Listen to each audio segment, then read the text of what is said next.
नमस्कार दोस्तों and welcome to planet 4। Bharat के इस व्यक्ति के लिए ईरान ने किया पाकिस्तान पर हमला। आखिर भारत का वो व्यक्ति कौन है? नाम जानकर चौंक जाएंगे आप सभी। पाकिस्तान पर हुए ईरान के द्वारा एयर स्ट्राइक को देखकर भारत के लोग जश्न क्यों मना रहे हैं? असली सच्चाई जानकर आप भी उछलने लगेंगे। जयशंकर से मिलने के बाद पाकिस्तान को मारकर ईरान ने निभाई भारत से दोस्ती। पूरा हुआ 2016 का बदला। जो इंसाफ भारत को इंटरनेशनल कोर्ट ऑफ जस्टिस में ना मिल सका, उसे ईरान ने पाकिस्तान पर भीषण एयर स्ट्राइक करके दिलाया है। ईरान ने मार मार कर पाकिस्तानी सेना को जहन्नुम में पहुंचा दिया। दोस्तों, ईरान ने 16 जनवरी को पाकिस्तान के अंदर घुसकर भयंकर एयर स्ट्राइक की है। लेकिन अब बताया जा रहा है कि इस एयर स्ट्राइक के पीछे भारत का एक व्यक्ति है। इस व्यक्ति का नाम आप सभी ने पिछले 6 से 7 सालों में मीडिया के अंदर खूब सुना है। लेकिन अब इस व्यक्ति के कारण ईरान ने पाकिस्तान में 2024 का सबसे बड़ा धमाका कर दिया। ईरान ने बलूचिस्तान में आतंकी संगठन जैश अल अदल के ठिकानों को निशाना बनाते हुए मिसाइल और ड्रोन हमले किए। इसी आतंकी संगठन ने भारत के खिलाफ एक बेहद घिनौना काम किया था, जिसे सुनकर आपके रोंगटे खड़े हो जाएंगे। ईरान के द्वारा पाकिस्तान पर अचानक भीषण हमला करने के बाद भारी बवाल मच चुका है। अमेरिका पाकिस्तान को अपना दोस्त मानता है। ऐसे में क्या वो पाकिस्तान की रक्षा के लिए आएगा? ये बड़ा सवाल है। ईरानी एयर स्ट्राइक के बाद पाकिस्तान ने ईरान को इसके गंभीर नतीजे भुगतने की चेतावनी भी दी। माना जा रहा है कि पाकिस्तान भी ईरान में घुसकर जवाबी कार्यवाही करेगा। इसके लिए पाकिस्तान अमेरिका द्वारा दिए गए F-16 लड़ाकू विमानों का इस्तेमाल कर सकता है। लेकिन अगर पाकिस्तान ईरान में घुसकर एयर स्ट्राइक करता है तो वो पाकिस्तान के लिए सबसे बड़ा दिन होगा। ईरान पर हमला करने के बाद पाकिस्तान की उल्टी गिनती शुरू हो जाएगी। ईरान अपनी ताकत का इस्तेमाल करके सबसे पहले बलूचिस्तान को आजाद कराकर पाकिस्तान को जोरदार थप्पड़ मारेगा। पाकिस्तान के इन हमलों से बौखलाने की एक वजह यह भी है कि जैश अल अदल को पाकिस्तान की खुफिया एजेंसी ISI का खास माना जाता है। पाकिस्तानी खुफिया एजेंसी ISI ने ही इस आतंकी संगठन को आज इतना खूंखार बनाया है। जैश अल अदल पर हमले के बाद कई लोग पाकिस्तान की जेल में बंद कुलभूषण जाधव को भी याद कर रहे हैं। माना जा रहा है कि एयर स्ट्राइक करके ईरान ने इसी भारतीय का बदला लिया है, क्योंकि कुलभूषण जाधव को ईरान से पाकिस्तान लाने वाले अदल के ही आतंकी थे।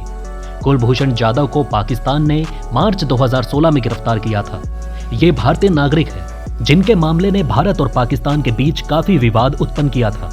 पाकिस्तानी अधिकारियों का दावा है कि उन्हें बलूचिस्तान से गिरफ्तार किया गया था और उन पर जासूसी और आतंकवादी गतिविधियों में शामिल होने का आरोप लगाया। दूसरी ओर भारत सरकार का कहना है कि जाधव एक पूर्व नौसैनिक अधिकारी हैं और उन्हें ईरान में उनके कारोबारी यात्रा के दौरान ईरान पाकिस्तानी सीमा के पास से अवैध रूप से अपहरण कर लिया गया। भारत के अनुसार जाधव चाबहार ईरान में व्यापारिक कार्यों में संलग्न थे और वहां से पाकिस्तानी अधिकारियों ने जैश अल अदल आतंकियों के साथ मिलकर उन्हें जबरन पाकिस्तान लाया गया। लेकिन अब ईरान ने जैश अल अदल आतंकियों के ठिकानों पर भारी बमबारी करके बदला ले लिया है। आप सभी को याद होगा, कुलभूषण जाधव मामले में अंतर्राष्ट्रीय स्तर पर काफी ध्यान खींचा था, विशेषकर जब भारत ने इस मामले को इंटरनेशनल कोर्ट ऑफ जस्टिस में लाया। जैश अल अदल संगठन पहले जुंदुल्ला आतंकी संगठन के साथ ही था, बाद में यह अलग हो गया। जुंदुल्ला एक सुन्नी इस्लामी समूह है। इसका शिविर ईरान के सिस्तान और पाकिस्तान के बलूचिस्तान के हरनई में स्थित है। यह बलूचिस्तान की आजादी के लिए 2002 से ही संघर्ष कर रहा है। जुंदुल्ला ने ईरान के सुरक्षा बलों और नागरिकों के खिलाफ कई हमले किए हैं। जुंदुल्ला और जैश अल अदल का पाकिस्तान की ISI के साथ घनिष्ठ संबंध है। जुंदुल्ला और जैश अल अदल के लोगों ने ही भारतीय नागरिक कुलभूषण जाधव का ईरान से अपहरण किया था और उनको ISI को सौंप दिया था। कुलभूषण जाधव को ईरान के चाबहार से किडनैप किया गया था और जैश अल अदल उनको लेकर पाकिस्तान पहुंचा। इसके बाद पाकिस्तानी एजेंसियों ने जाधव को जासूसी मामले में फंसाया और अदालत ने मौत की सजा सुना दी। बाद में जाधव का मामला इंटरनेशनल कोर्ट तक पहुंचा। जाधव अभी भी पाकिस्तान की जेल में ही बंद हैं। ऐसे में कई लोगों ने सोशल मीडिया पर कहा कि ईरान के जैश अल अदल पर एयर स्ट्राइक उसको जाधव के साथ की गई ज्यादती की सजा है। इसी कारण इस वक्त भारत में जश्न का माहौल है, क्योंकि जिस आतंकी संगठन ने कुलभूषण जाधव को अपहरण करके पाकिस्तानी जेल में बंद कराया था, अब इस आतंकी संगठन के ऊपर हमारे दोस्त ईरान ने जबरदस्त बमबारी की है। इतना ही नहीं, पाकिस्तान ने जैश अल अदल का इस्तेमाल ईरान के खिलाफ भी किया। ईरानी अधिकारियों ने बीते कुछ समय में कई बार अपनी सीमा पर आतंकवादी गतिविधियों को पाकिस्तान के समर्थन की बात कही। जिस प्रकार पाकिस्तानी आतंकियों से कश्मीर समेत पूरा भारत परेशान रहता है, ठीक उसी प्रकार ईरान भी पाकिस्तानी आतंकवादियों से परेशान है। इसी कारण भारत और ईरान मिलकर कई ऐसे समझौते कर चुके हैं जिसमें पाकिस्तान के भीतर पनप रहे आतंकवाद को जड़ से मिटाने का संकल्प लिया गया। पाकिस्तान के विदेश कार्यालय की ओर से कहा गया कि ईरान ने बिना किसी वजह के पाकिस्तान के हवाई क्षेत्र में घुसकर हमले किए, जिसमें 2 बच्चों की मौत हो गई और 3 अन्य घायल हो गए। ईरान के द्वारा किए गए इस एयर स्ट्राइक के बाद पाकिस्तान फूट फूट कर रो रहा है, लेकिन उसे ये दिन देखना नहीं पड़ता। अगर वो अपनी जमीन का इस्तेमाल आतंकवाद के लिए नहीं होने देता और उसे पहले ही रोक देता। पाकिस्तानी विदेश कार्यालय के प्रवक्ता मुमताज जहरा बलूच ने कहा कि पाकिस्तान की संप्रभुता के इस उल्लंघन को पूरी तरह से अस्वीकार्य है और इसके गंभीर परिणाम हो सकते हैं। उन्होंने कहा कि ये और भी चिंताजनक है कि पाकिस्तान और ईरान के बीच संचार के कई माध्यम मौजूद होने के बावजूद ये अवैध कृत्य हुआ। पाकिस्तान में इस तरह की एक तरफा हरकतें अच्छे पड़ोसी संबंधों के अनुरूप नहीं है और द्विपक्षीय विश्वास को गंभीर रूप से कमजोर कर सकती है।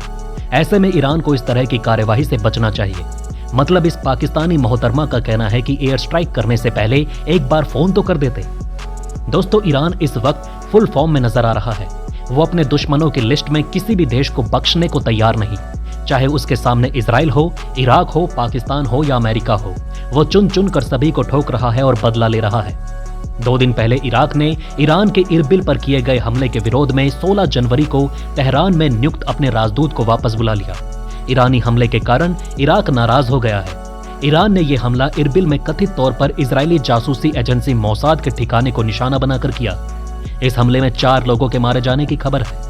इराक ने बताया कि उसने अपने राजदूत को सलाह मशवरा के लिए बगदाद वापस बुला लिया है। इराक के विदेश मंत्रालय ने कहा कि इसके साथ ही ईरान के दूतावास के प्रभारी को भी तलब किया गया। मंत्रालय के मुताबिक ईरान के इस हमले में कई लोगों की मौत हो गई। इराक के विदेश मंत्रालय द्वारा जारी बयान में कहा गया कि ईरान का यह हमला इराक की संप्रभुता का घोर उल्लंघन है और अच्छे पड़ोसी देश के सिद्धांत और अंतर्राष्ट्रीय कानून के विपरीत है और यह क्षेत्र की सुरक्षा के लिए खतरा है। ईरान ने 15 जनवरी देर रात इरबिल स्थित अमेरिकी महावाणिज्य दूतावास के पास मिसाइलें दागी थी और दावा किया था कि उसने इराक के कुर्दिश क्षेत्र के अंतर्गत आने वाले इरबिल में इजराइल के जासूसी मुख्यालय और उत्तरी सीरिया में सक्रिय चरमपंथी इस्लामिक स्टेट समूह को निशाना बनाया है। ईरान के रिवोल्यूशनरी गार्ड ने 16 जनवरी को जारी बयान में कहा कि उसने सीरिया के इरबिल में आईएस के ठिकानों को निशाना बनाकर 4 मिसाइलें दागी और 11 बैलिस्टिक मिसाइल उत्तरी इराक के कुर्दिस्तान में दागी, जो इजरायली खुफिया एजेंसी मोसाद के ठिकाने को लक्षित थी। इराकी अधिकारियों ने इमारत में मोसाद से जुड़े होने का खंडन किया। विश्व आर्थिक मंच में हिस्सा लेने गए कुर्दिस्तान क्षेत्र के प्रधानमंत्री मसरूर बरजानी ने दावोस में आयोजित संवाददाता सम्मेलन में कहा, इन हमलों का कोई कारण नहीं है और ना ही कोई बहाना। इन हमलों का जवाब दिया जाएगा। मतलब साफ है कि ईरान और इराक में एक बार फिर से युद्ध शुरू हो सकता है। तो दोस्तों, आप अगली वीडियो किस टॉपिक पर देखना चाहते हैं नीचे कमेंट में बताएं और वीडियो में अंत तक हमारा साथ देने के लिए धन्यवाद। नमस्कार।